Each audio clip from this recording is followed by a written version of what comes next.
Bukod sa lifestyle check sa mga opisyal ng gobyerno, may lifestyle check din ang Bureau of Internal Revenue sa mga kontraktor ng mga proyekto.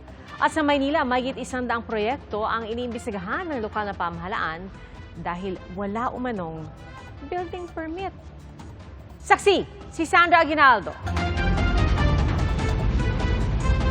Isa ang Taft Avenue sa mga kalsada sa Maynila na nalubog sa baha nung umulan ng malakas nitong nakaraang Biyernes. Kanina nilinis ng MMDA at City Hall ang drainage sa panulukan ng Taft at Padre Faura sa katutak ang basurang nakuha.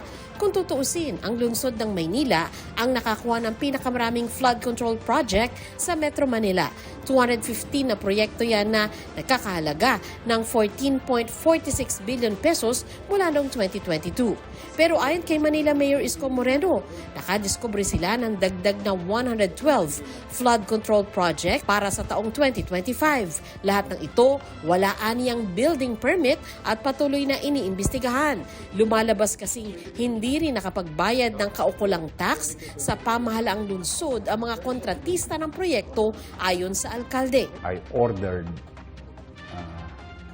our city treasurer, Attorney Paul Vega, to go after to those contractors as per report of GMA 7 in 2022, 2023, 2024, and 2025 finished project who did not pay their obligation to the City of Manila with regard to contractor's tax. Plus walang permit. Giit ni Moreno, ipinahinto nila ang lahat ng proyektong walang building permit. Bubusisiin rin aniya kung kailangan ba talaga ng syudad ng Maynila ang mga flood control project at kung sino ang mga sangkot kung may sabwatan sa mga proyekto. Sino ba ang gumawa ng pagkakamali? Tas ano na yan? Paakyat na yan. Kalaunan, may mga mananagot na dyan na taong gobyerno. And that includes local government official. Narito ako ngayon sa Sunog-Apog Pumping Station ng DPWH dito sa Maynila. Sinasabing 7 years in the making dahil mula na simulan ito noong 2018 ay hindi pa rin ito na-turn over sa MMDA.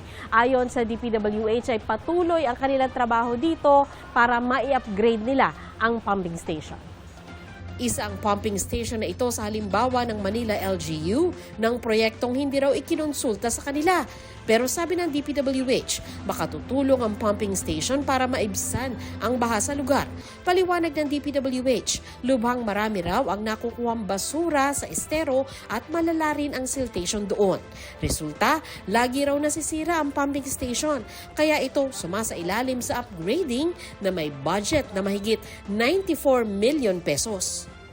Ang Bureau of Internal Revenue maghahabol din sa mga kontratista ng umano'y mga ghost projects. Ang mga mapatutunayang sangkot sa anomalya, pwede rin daw kasuhan ng tax evasion.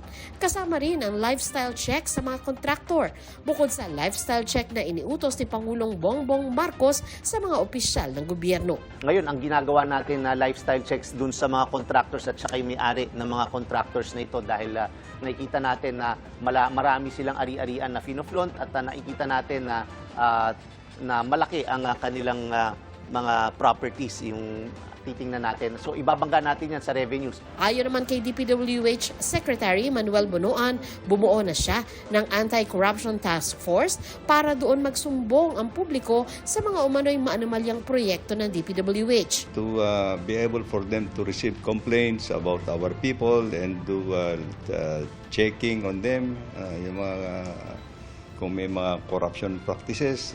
Tingin ni Bunuan, may kumpiyansa pa sa kanya si Pangulong Marcos dahil pinabibilisan pa nito sa kanya ang mga investigasyon sa flood control. Tinutukan daw nila para sa posibleng paghahain ng reklamo ang mga proyekto sa Bulacan, Occidental at Oriental Mindoro at Iloilo.